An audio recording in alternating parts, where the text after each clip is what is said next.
जिंदगी लंबी हो ना हो, अच्छी होना जरूरी है। ये बात आप जितनी जल्दी समझ जाएं उतना ही बेहतर है।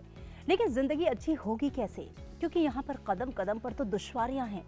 लेकिन क्या आपने कभी ये महसूस किया है कि कठिनाइयां ही जिंदगी को बेहतर बनाती हैं और जिंदगी जीने की कला सिखाती हैं? तो सीखिए art of life. Very good morning, नमस्कार। संसद टीवी की विशेष प्रस्तुति सुप्रभात में आपका स्वागत है। मैं हूं आपके साथ अमृता चौरसिया। और आइए अब नजर बड़ी खबरों पर। भारत सहित दुनिया भर के लोगों ने माना विश्व में बढ़ा भारत का प्रभाव। प्रधानमंत्री मोदी की लोकप्रियता भी वैश्विक स्तर पर बरकरार। प्यू रिसर्च सेंटर के सर्वे में जानकारी आई सामने। G20 नई दिल्ली लीडर्स समिट की तैयारियां संतोषजनक। प्रधानमंत्री के प्रमुख सचिव डॉक्टर पीके मिश्र ने G20 नई दिल्ली लीडर्स समिट की व्यवस्थाओं का किया अवलोकन। लॉजिस्टिक, प्रोटोकॉल, सुरक्षा और मीडिया सहित सभी संबंधित व्यवस्थाओं को देखा। प्रज्ञान रोवर ने विक्रम लैंडर की तस्वीर खींची। रोवर प्रज्ञान पर लगे नेविगेशन कैमरे ने ली तस्वीर। इसरो ने फोटो साझा कर दिया स्माइल प्लीज का संदेश। 30 अगस्त की रात हुई अत्यंत दुर्लभ खगोलीय घटना। आसमान में दिखा सुपर ब्लू मून। और देश कर रहा है पूर्व राष्ट्रपति भारत रत्न प्रणब मुखर्जी को याद। उनकी तीसरी पुण्यतिथि आज।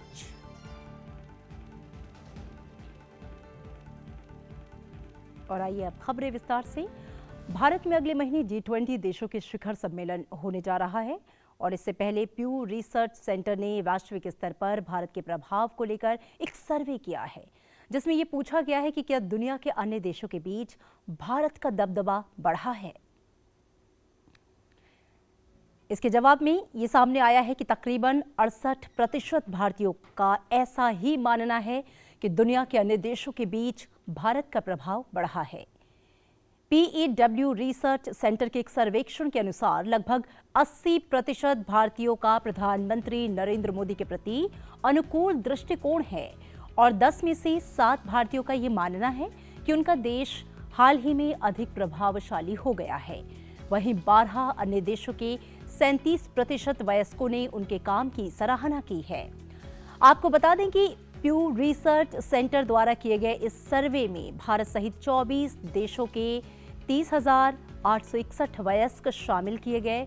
सर्वे के अनुसार वैश्विक स्तर पर प्रधानमंत्री नरेंद्र मोदी की लोकप्रियता निश्चित रूप से बरकरार है। भारत और दुनिया भर में अधिकांश लोगों का यह मानना है कि भारत का वैश्विक प्रभाव मजबूत हो रहा है।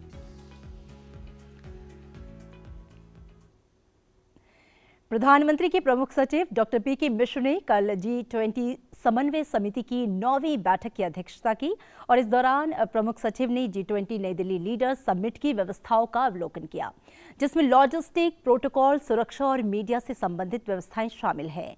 समन्वय समिति की बैठक में G20 सचिवालय और विदेश, गृह, संस्कृति, सूचना और प्रसारण मंत्रालय के साथ ही दूरसंचार विभाग के वरिष्ठ अधिकारियों ने हिस्सा लिया। यहाँ पर यह नोट किया गया कि भारत मंडपम में जमीन और साइट पर काम संतोषजनक ढंग से प्रगति पर है। विशिष्ट भारतीय अनुभव के लिए भारत मंडपम में संस्कृति और लोकतंत्र की जननी पर प्रदर्शनियों का आयोजन किया जा रहा है। प्रमुख सचिव ने आयोजन स्थल पर नटराज की प्रतिमा की स्थापना और अतिथि नेताओं के जीवन साथी के लिए विशेष रूप से तैयार किए गए कार्यक्रम की प्रगति की भी समीक्षा की है। पहली बार G20 के लिए एक मोबाइल ऐप ये बनाया गया है। इसका नाम है G20 इंडिया। ये ऐप अब एंड्रॉयड और iOS दोनों पर डाउनलोड के लिए उपलब्ध है। G20 के प्रतिनिधि और मीडिया के सदस्य भारत मंडपम में स्थापित किए जा रहे इनोवेशन हब और डिजिटल इंडिया एक्सपीरियंशियल हब के माध्यम से प्रत्यक्ष रूप से डिजिटल इंडिया को देखेंगे। चंद्रमा के दक्षिणी ध्रुव क्षेत्र में सॉफ्ट लैंडिंग के बाद प्रज्ञान रोवर लैंडर विक्रम से नीचे उतरकर अपने काम में जुटा है। प्रज्ञान अब तक 1 टेराबाइट से अधिक डेटा भेज चुका है। साथ ही चंद्रमा की सतह के टेम्परेचर प्रोफाइल को लेकर भी महत्वपूर्ण जानकारियां भेज रहा है। अब तक विक्रम लैंडर ने प्रज्ञान रोवर की तस्वीरें भेजी थीं। अब पहली बार प्रज्ञान ने विक्रम की तस्वीर खींची है, जिसे इसरो ने अपने सोशल मीडिया प्लेटफॉर्म पर जारी किया है। इसरो ने एक ट्वीट किया है, स्माइल प्लीज। प्रज्ञान रोवर ने आज सुबह विक्रम लैंडर की एक तस्वीर क्लिक की। फोटो रोवर प्रज्ञान पर लगे नेविगेशन कैमरे द्वारा ली गई। चंद्रयान 3 मिशन के लिए नेवकैम्स इलेक्ट्रो ऑप्टिक सिस्टम लैबोरेटरी द्वारा विकसित किए गए हैं। भारतीय अंतरिक्ष अनुसंधान संगठन ने यह बताया कि चंद्रयान 3 के एक अन्य उपकरण ने चंद्रमा पर कई तत्वों की मौजूदगी का पता लगाया है। विशेष रूप से इसने ऐसे संकेत दिए हैं जो चांद पर सल्फर की उपस्थिति की पुष्टि करते हैं, जिनका प्रत्यक्ष प्रमाण अभी तक उपलब्ध नहीं था। राष्ट्रपति द्रौपदी मुर्मू ने राष्ट्रपति भवन में विभिन्न स्कूलों और संगठनों के बच्चों और विद्यार्थियों के साथ रक्षाबंधन का त्योहार मनाया। प्रधानमंत्री नरेंद्र मोदी ने कल बच्चों के साथ रक्षाबंधन का त्योहार मनाया और इस अवसर पर बच्चों ने प्रधानमंत्री की कलाई पर रक्षा सूत्र बांधा। इस मौके पर प्रधानमंत्री ने कहा,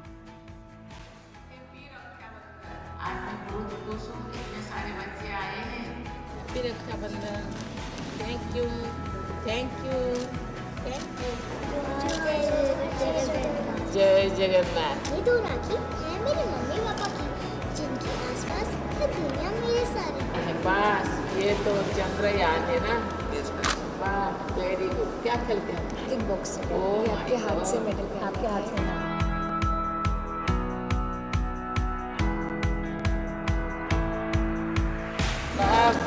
ये इंडिया के कल्चर को रिप्रेजेंट करता है। बहुत है। ये सब बच्चों ने किया, हमने इनोवेटिव आइडियाज।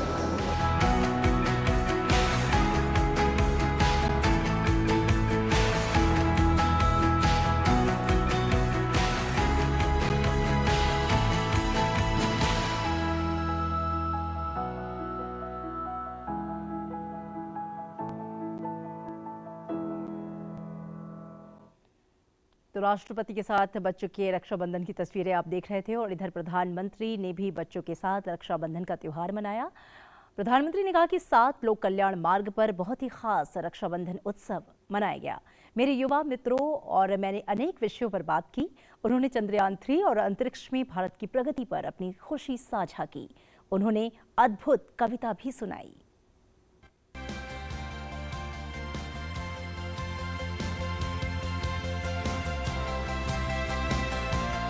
अरे वाह, चंद्रयान बना दिया। भारत हमको जान से प्यारा है, सबसे प्यारा गुलिस्ता हमारा है। तो आप एक काम करोगे, हैं? Yes sir. पक्का करोगे? घर में जाकर के देखो कि आपके घर में सुबह उठने के बाद आप ब्रश करते होंगे, उसके बाद दूसरे दिन सुबह तक जो भी करते हैं उसमें कितनी चीजें विदेशी हैं।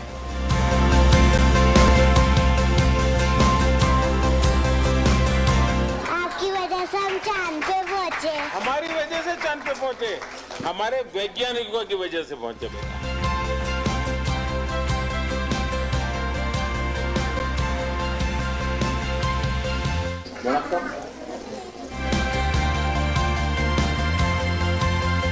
हमारे स्कूल में लड्डू बांट दिया हमने। चंद्रयान 3 जब लैंड हुआ था तो सबको लड्डू मिला था। Yes sir. आपको रक्षाबंधन की ढेर सारी शुभकामनाएं।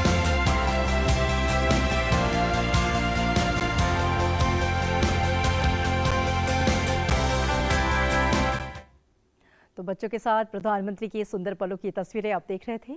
और इधर राष्ट्रपति द्रौपदी मुर्मू आज से छत्तीसगढ़ की 2 दिन की यात्रा पर रहेंगी। वे रायपुर में सकारात्मक परिवर्तन का वर्ष विषय पर ब्रह्मा कुमारी के राज्य स्तरीय कार्यक्रम में शामिल होंगी। राष्ट्रपति शुक्रवार को बिलासपुर में गुरु घासीदास विश्वविद्यालय के 10वें दीक्षांत समारोह में शिरकत करेंगी।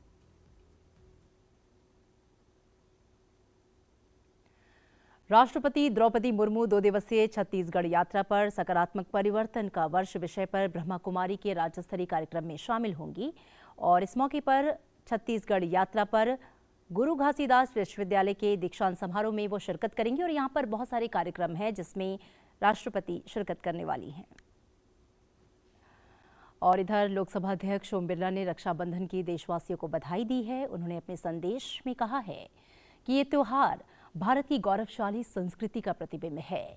जिस तरह भाई बहन के रिश्ते में मिठास प्रेम सदैव बना रहता है, उसी तरह ये पर्व देश में सौहार्द भातृत्व की भावना को सशक्त करे, यही प्रार्थना है। राष्ट्र के विकास में लघु उद्योगों की भूमिका को रेखांकित करने और उनकी समस्याओं के निदान के हर साल 30 अगस्त को राष्ट्रीय लघु उद्योग दिवस मनाया जाता है। इस अवसर पर लोकसभा अध्यक्ष ओम बिरला ने कहा कि ये छोटे व्यवसायों की उपलब्धियों और योगदान का जश्न मनाने का एक अवसर है। ये उद्योग न केवल विकास को गति देते हैं बल्कि रोजगार भी पैदा करते हैं। आइए आज हम छोटे उद्योगों के उत्पादों को खरीदकर उनके बढ़ावा देकर उनका समर्थन करने का संकल्प लें। पश्चिम बंगाल के राज्यपाल डॉक्टर सीवी आनंद बोस ने कल प्रधानमंत्री नरेंद्र मोदी से मुलाकात की।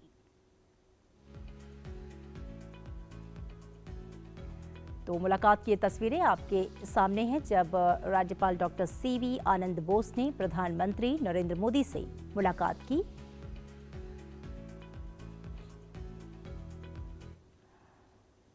राज्यसभा सांसद और भारतीय ओलंपिक संघ की अध्यक्ष पीटी उषा राष्ट्रमंडल खेल महासंघ के उपाध्यक्ष पद का चुनाव लड़ेंगी।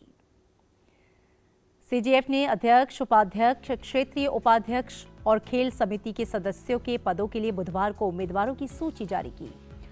उषा के अलावा कुक आइलैंड्स के ह्यू ग्राहम बैरी हैंड्रिक्स, दक्षिण Africa Sandra Osborne Barbados, research powers Canada, Ian read Scotland और डॉक्टर डोनाल्ड रुकेरे युगांडा भी उपाध्यक्ष पद की रेस में शामिल हैं।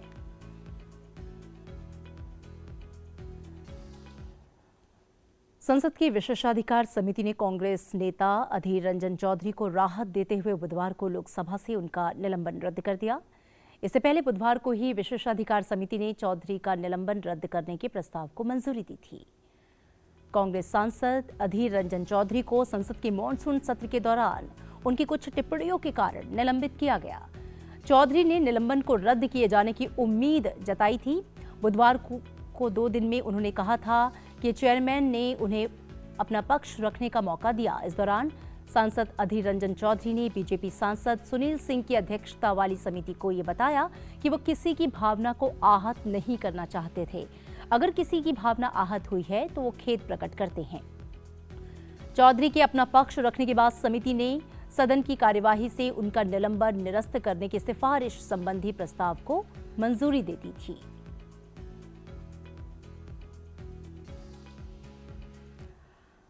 और इसी के साथ फिलहाल वक्त एक छोटे से ब्रेक का। ब्रेक पर जाते जाते आपको दिखाते हैं आज के दिन से जुड़ा इतिहास। आप बने रहिए सुप्रभात के साथ। 31 अगस्त साल 1888 को कन्हैयालाल दत्त का जन्म स्वतंत्रता पूर्व बंगाल प्रांत में हुगली जिले के चंदन नगर में हुआ। वे भारतीय स्वतंत्रता संग्राम के क्रांतिकारी थे। युगांतर नाम से क्रांतिकारियों की गुप्त संस्था के माध्यम से कन्हैयालाल क्रांतिकारी गतिविधियों में सक्रिय हो गए। अप्रैल 1908 में खुदीराम बोस और प्रफुल्ल चाकी ने मुजफ्फरपुर में मजिस्ट्रेट किंग्स फोर्ट पर आक्रमण किया। इस घटना के बाद मई 1908 को कन्हैयालाल दत्त, अरविंद घोष, बारिंद्र कुमार समेत अन्य क्रांतिकारियों को गिरफ्तार किया गया।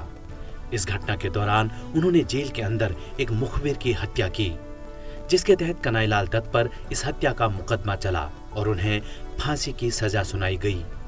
नवंबर साल 1908 में कन्हैयालाल दत्त को फांसी की सजा दी गई और वे देश के लिए शहीद हो गए। 31 अगस्त साल 1962 को त्रिनिदाद और टोबैगो ब्रिटिश राज से स्वतंत्र हुआ। यह देश कैरिबियाई सागर में स्थित द्वीपों से बना एक देश है। इसकी राजधानी पोर्ट ऑफ स्पेन है। यह देश दो मुख्य द्वीपों त्रिनिदाद और टोबैगो से मिलकर बना है। ब्रिटेन से पहले यह देश स्पेनिश साम्राज्य के अधीन था। साल 1976 में यह गणराज्य बना। साल 1802 में इसे स्पेन ने एमियंस की संधि के तहत ब्रिटेन को सौंपा था। 31 अगस्त साल 1991 को किर्गिस्तान सोवियत संघ से आजाद हुआ। किर्गिस्तान ने Republic of the state independence of Kyrgyzstan कानून बनाया, जिसके बाद किर्गिज को एक स्वतंत्र गणराज्य घोषित किया गया। किर्गिस्तान की राजधानी बिश्केक है। उत्तर में कजाकिस्तान, पश्चिम में उज्बेकिस्तान, दक्षिण पश्चिम में ताजिकिस्तान और पूर्व में चीन इसके पड़ोसी देश हैं।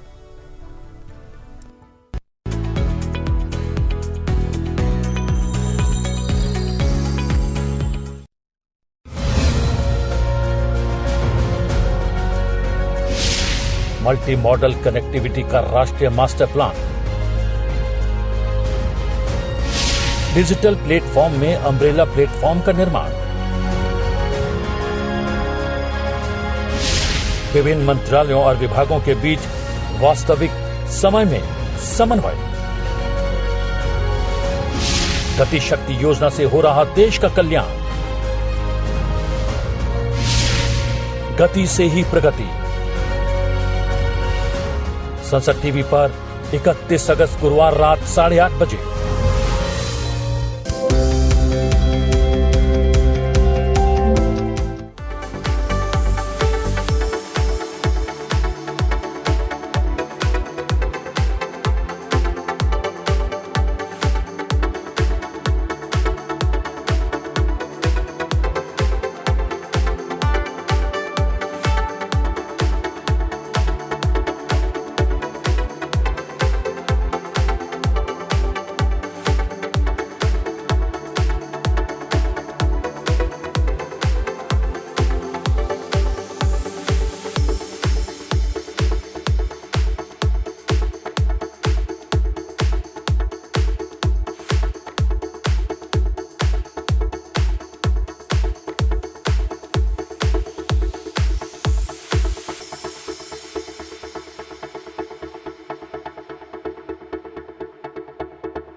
ब्रेक के बाद एक बार फिर से आपका स्वागत है। आज पूर्व राष्ट्रपति प्रणब मुखर्जी की तीसरी पुण्यतिथि है। राष्ट्रपति बनने से पहले प्रणब मुखर्जी 2009 से 2012 तक वित्त मंत्री थे। उन्होंने 2019 में राष्ट्रपति के रूप में उनके उत्तराधिकारी रामनाथ कोविंद द्वारा भारत के सर्वोच्च नागरिक सम्मान भारत रत्न से सम्मानित किया गया। जून 2018 में प्रणब मुखर्जी राष्ट्रीय स्वयंसेवक संघ के कार्यक्रम को संबोधित करने वाले भारत के पहले पूर्व राष्ट्रपति बने।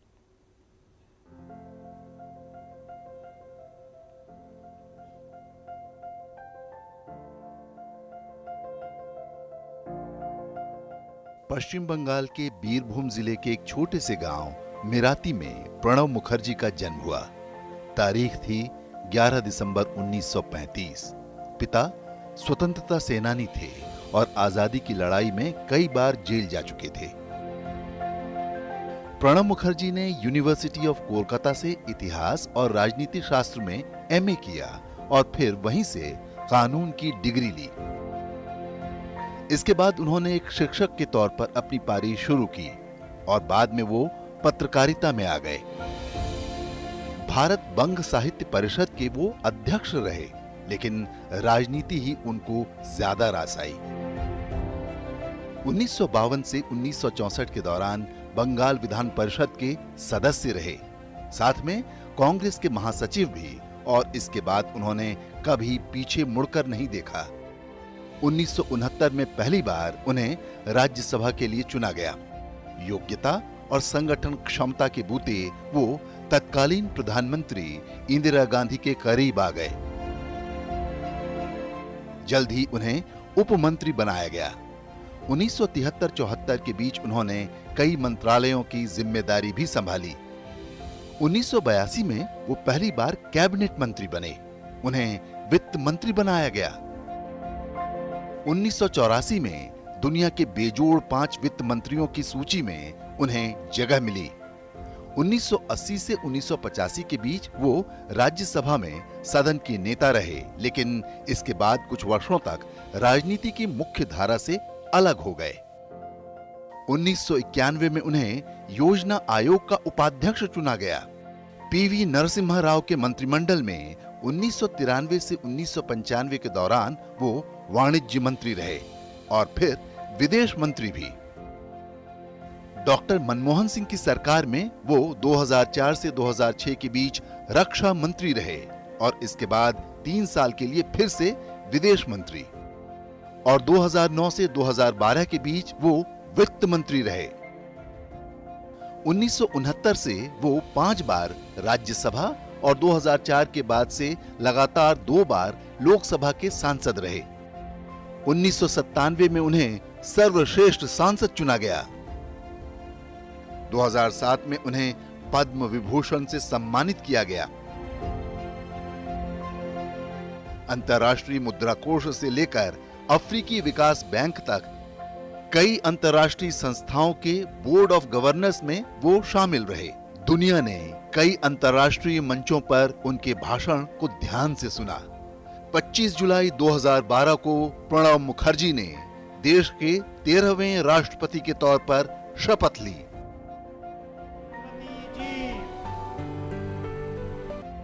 लोगों से जुड़ाव के चलते उन्होंने खुद को महामहिम कहे जाने पर आपत्ति जताई।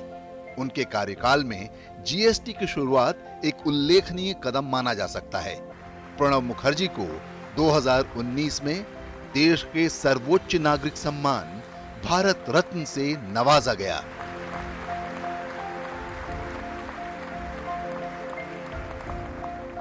चौरासी साल की उम्र में 31 अगस्त 2020 को दिल्ली में पूर्व राष्ट्रपति प्रणब मुखर्जी का निधन हो गया।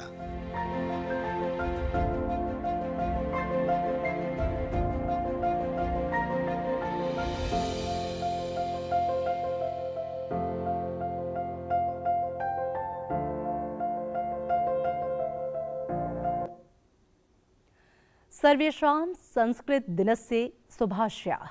आज विश्व संस्कृत दिवस है। संस्कृत विश्व के कल्याण की भाषा है, शांति और सहयोग की भाषा है। आइए देखते हैं संस्कृत पर आधारित हमारी ये विशेष रिपोर्ट। संस्कृत की ओर लोगों का ध्यान जा रहा है। भारत में ही नहीं, विदेशों में भी संस्कृत के प्रति लोगों का रुझान बढ़ा है। अब एक बात तो स्पष्ट है कि संस्कृत में सभी लोगों को कुछ तो नया दिख रहा है।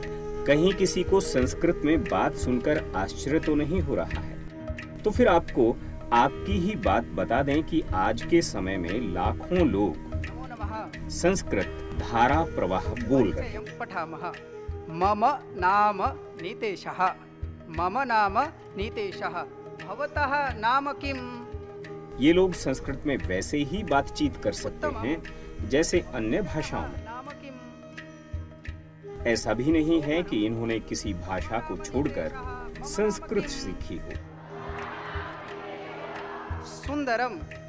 अन्य भाषा भी बोलते हैं, किसी भाषा को छोड़ा नहीं, लेकिन थोड़ा ही ध्यान इस ओर दिया। बोलने लगे संस्कृत। अरे नमो नमो भगिनी। पूनम भगिनी आगता। भवती किमर्थं विलम्बेन आगतवती? अरे अहं किं करोमि, बस स्थाने बसयानमेव न आगच्छति। अद्य तु अवधानं करणीयम्, अद्य परीक्षा। क्योंकि संस्कृत बहुत ही सरल और सहज भाषा है। अंकिता भगिनी कुत्र अस्ति? वो दुष्टा किमस्ति? किसी भी सभ्यता को अजर अमर बनाने में ऐसे कई तत्व सम्मिलित होते हैं जो उसे पुष्पित पल्लवित करते रहते हैं। भाषा एक ऐसा ही तत्व है। कहते हैं भाषाएं हमारी सभ्यता और संस्कृति का दर्पण होती हैं, जो राष्ट्र निर्माण में एक आध्यात्मिक और सांस्कृतिक स्तंभ के रूप में काम करती हैं। ओम भूर्भुवः स्वः तत्सवितुर्वरेण्यं भर्गो देवस्य धीमहि धियो यो नः प्रचोदयात्। भारत की सनातन संस्कृति का सार एक ऐसी ही भाषा में निहित है और वो है Sanskrit.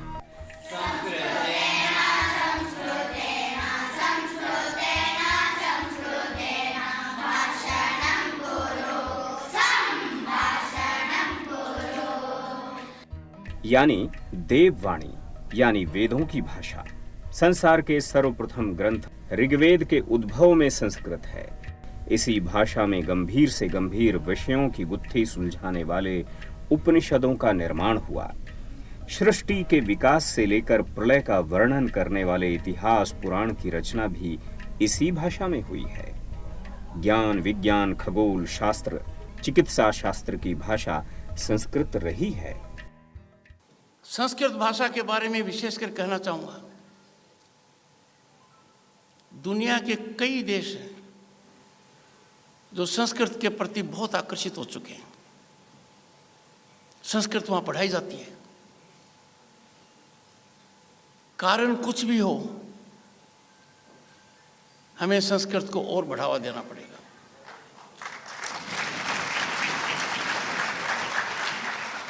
There is no language in the world and no grammar of the kind that Sanskrit is possessed of. कोई मुकाबला नहीं है, बहुत गहराई का है, एक तरीके से सब भाषाओं की जननी है और हम जननी को मिटने नहीं दे सकते। We can never destroy our roots. संस्कृतम नाम दैवी वाग्न वाख्याता महर्षि भी भाषासु मधुरा मुख्या दिव्या गीर्वाण भारती। 30 अगस्त को सूर्य के अस्त होते ही 2023 का सबसे बड़ा और सबसे चमकीला चंद्रमा का उदय हुआ। यह स्थिति सुपर ब्लू मून की थी। सुपर ब्लू मून एक अत्यंत ही दुर्लभ खगोलीय घटना है जिसमें ब्लू मून और सुपर मून का संयोजन होता है।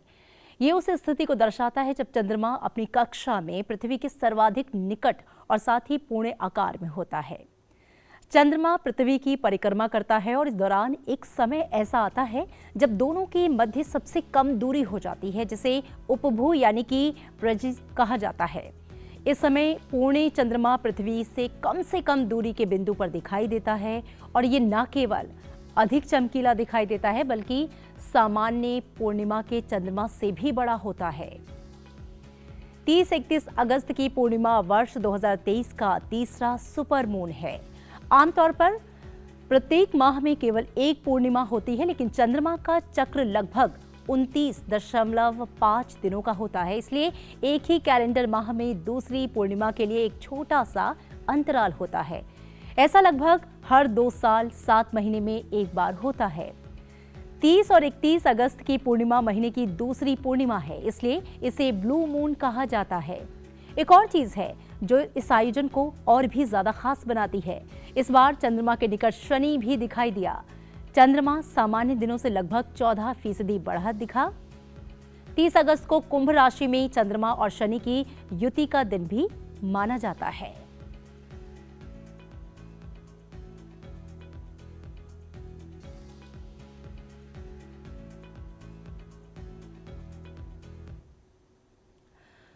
और दिल्ली में होने वाली G20 मीटिंग में अब सिर्फ 9 दिन ही बचे हैं। चलते चलते आपको छोड़ जाते हैं इसी से संबंधित एक छोटी सी वीडियो के साथ। आप इसके साथ लुत्फ उठाइए। हमें दीजिए इजाजत, रखिए अपना ख्याल। नमस्कार।